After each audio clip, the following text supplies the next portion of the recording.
31 December, which, as you may have heard, is New Year's Eve. We're on the cusp of 2025. And what are the odds that the new year could be as wacky as 2024? Probably pretty good odds. Welcome to the President's Daily Brief. I'm Mike Baker, your eyes and ears on the world stage. All right, let's get briefed.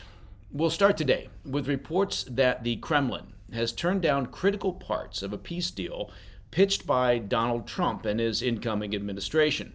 We'll have those details. Later in the show, we'll shift our focus to Gaza, where hopes for a ceasefire and hostage deal have seemingly gone up in smoke again. Plus, we've got new details about the operation that took out Hamas chief Ismael Haniyeh as Israel, for the first time, admits its role in the assassination. And in today's back of the brief, oh look, we're wrapping up 2024, and it's the return of Little Rocket Man. North Korean leader Kim Jong has announced plans to adopt strict anti-U.S. measures in the weeks leading up to Donald Trump's inauguration. But first, today's PDB Spotlight. President-elect Trump has perhaps been dealt a setback regarding his hopes for a quick compromise with the Putin regime to end Russia's war on Ukraine. Russian Foreign Minister Sergei Lavrov rejected proposals on Monday that have recently been floated by Trump and members of his national security team on how to achieve a lasting peace in Eastern Europe, saying the Kremlin was, quote, not satisfied with numerous elements of the president-elect's plans. That's according to a report from Newsweek. So the invading regime that's carried out a 3-year war against a neighboring country and is currently losing upwards of 1,500 Russian soldiers a day in the conflict isn't satisfied. Well, that is a shame. As a reminder, Trump began outlining his plans for bringing the war in Ukraine to a quick conclusion in an interview with Time magazine earlier this month. While there are apparently multiple ideas being floated by Trump's advisors at this time, they include proposals to block Ukraine from joining NATO for at least 20 years, temporarily ceding portions of Ukrainian territory to Russia, and deploying a European-led coalition of ground troops in Ukraine to keep the peace. While no official proposals have been communicated to Moscow by Trump's transition team, Lavrov told reporters on Monday that the Kremlin doesn't like what they've heard so far. Again, what a shame.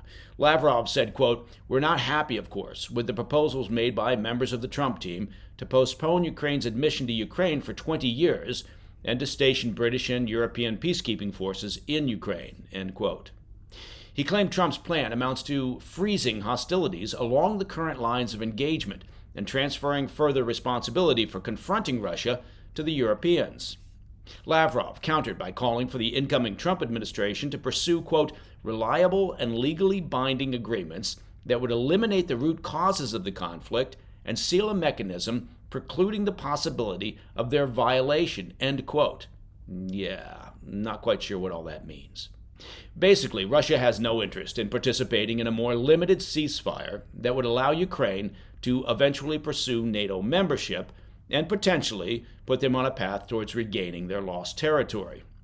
The remarks come in the wake of an end-of-year address given by Russian President Putin, who claimed he was ready to participate in possible peace talks with Trump once he returns to office. But Putin also said that any deal must be long-lasting and listed a litany of preconditions, including that any negotiations should be based on the failed Istanbul talks from 2022.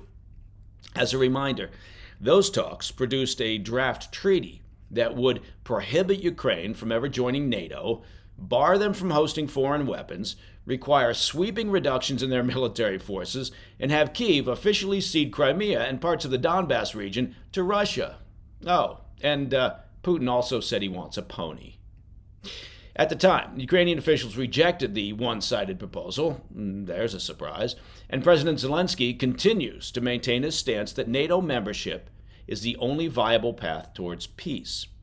He's shown an openness to aspects of Trump's proposals, including temporarily ceding Russian-occupied territories to Moscow and hosting a European peacekeeping coalition, but only if Ukraine is given security guarantees from the NATO alliance. But Lavrov said Monday that Russia would never accept Ukraine's membership into NATO, even in return for territorial concessions. He also expressed doubts that Trump would be able to bridge the divide within the U.S. and among European allies regarding the war and successfully restore diplomatic relations between Russia and America. Lavrov said, quote, "Even if Trump tries to relaunch bilateral ties, he'll have to swim against the stream, considering the current bipartisan consensus on the policy of deterring Russia. We'll see what happens next," he said. "If the Americans respect our interests, our dialogue will be gradually renewed. If not, everything will remain as it is," end quote.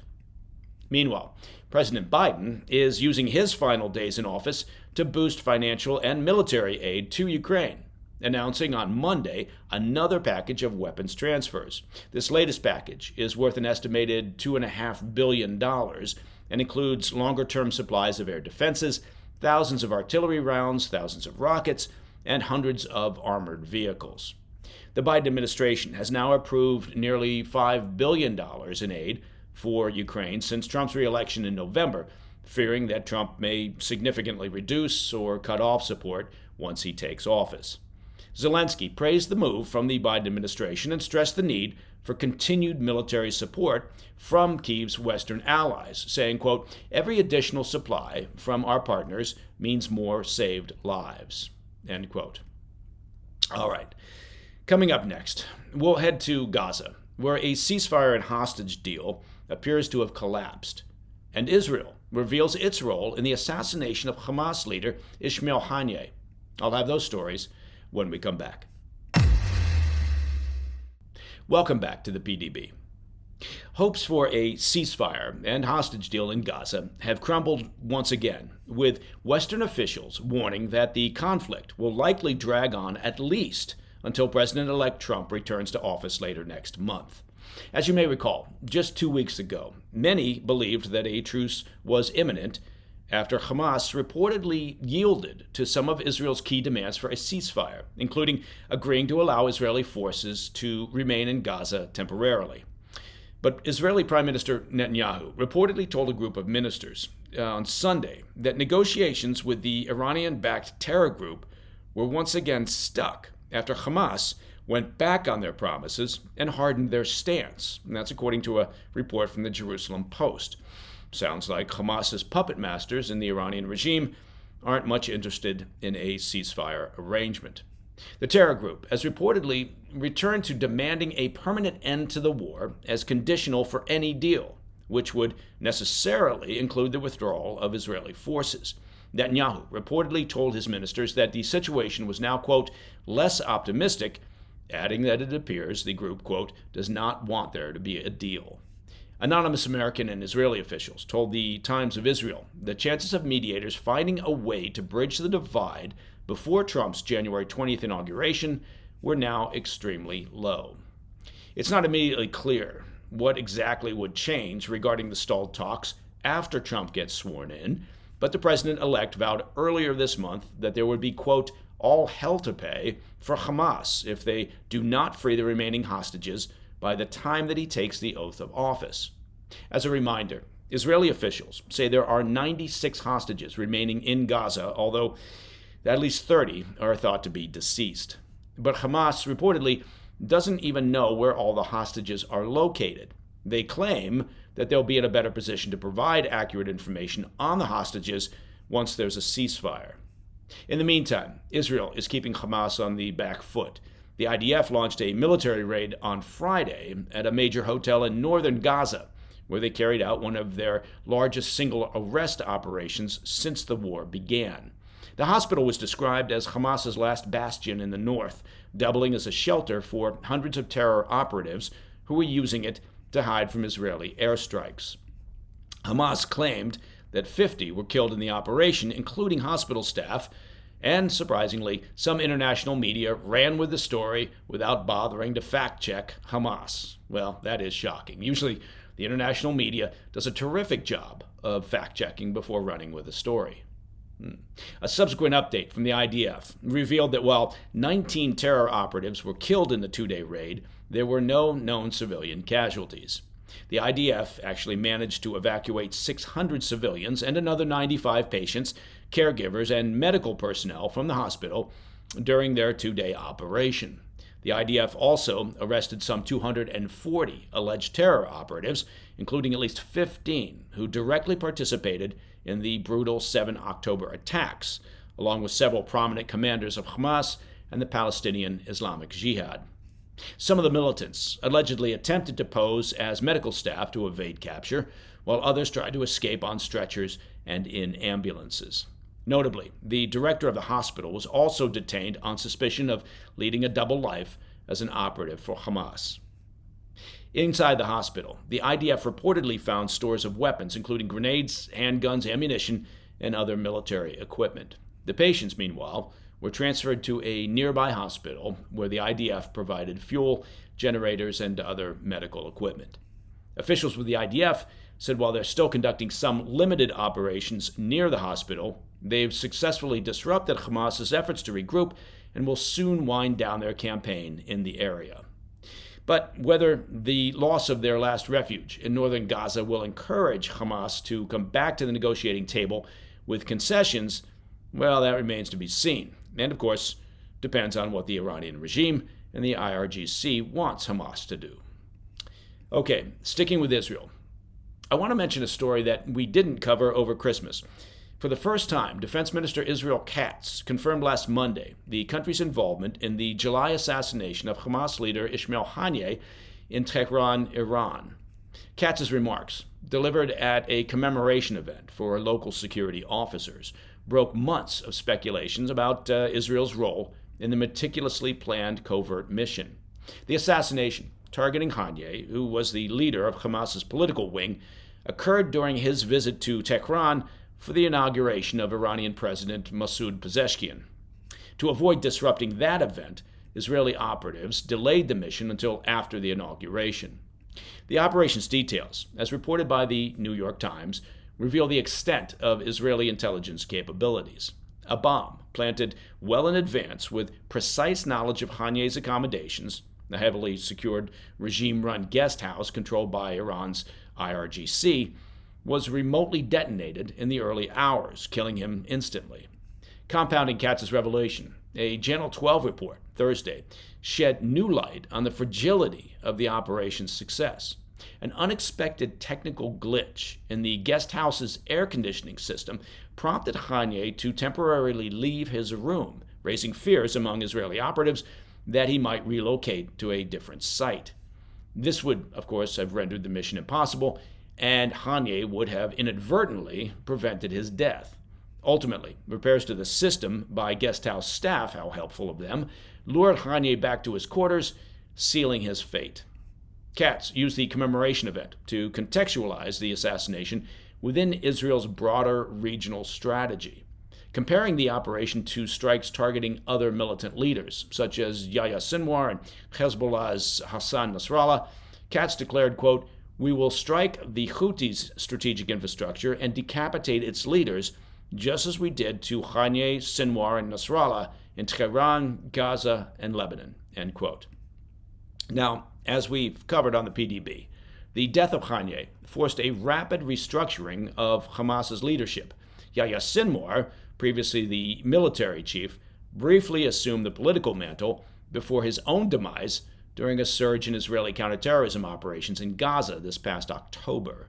Additionally, Iran's proxy Hezbollah in Lebanon saw its leader, Hassan Nasrallah, killed in a September Israeli airstrike. Katz's comments also come during intensifying hostilities between Israel and the Iranian-backed Houthi rebels in Yemen, a conflict underscoring the ongoing shadow war between Jerusalem and Tehran. All right, coming up in the back of the brief, North Korean leader Kim Jong-un is reportedly crafting plans to complicate life for Donald Trump as the U.S. president-elect prepares to take office. I'll be right back. In today's back of the brief, North Korean leader Kim Jong-un pledged to pursue the, quote, toughest anti-U.S. policy, setting the stage for heightened tensions just weeks before President-elect Trump returns to the White House. During a 5-day meeting of the ruling Workers' Party that ended on Friday, Kim referred to the United States as, quote, the most reactionary state with an unwavering anti-communist agenda. How about that? Kim ironically lambasted the U.S., South Korea, Japan security alliance as a, quote, nuclear military bloc for aggression, underscoring his regime's view of Washington's policies as inherently hostile.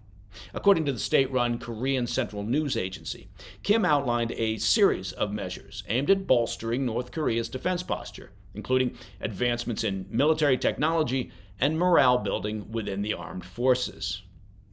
I don't think that sending thousands of his troops to Ukraine to serve as cannon fodder for Putin is going to do much for the morale.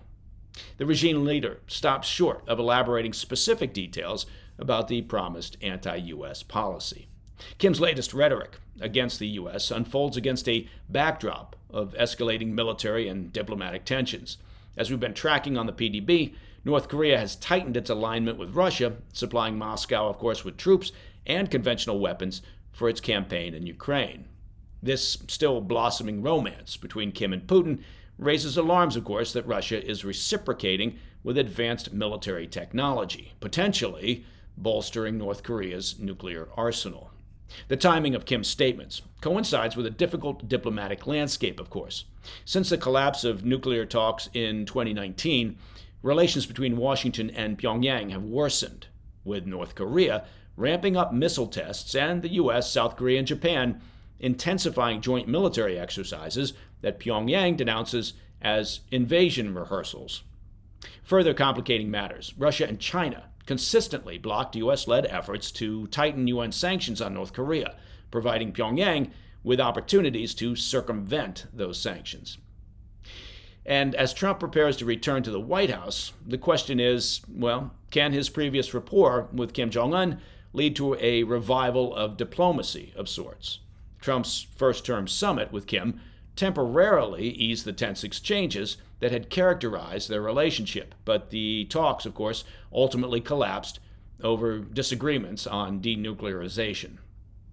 And that, my friends, is the President's Daily Brief for Tuesday, 31 December. If you have any questions or comments, please reach out to me at pdb@thefirsttv.com. And here's a thought.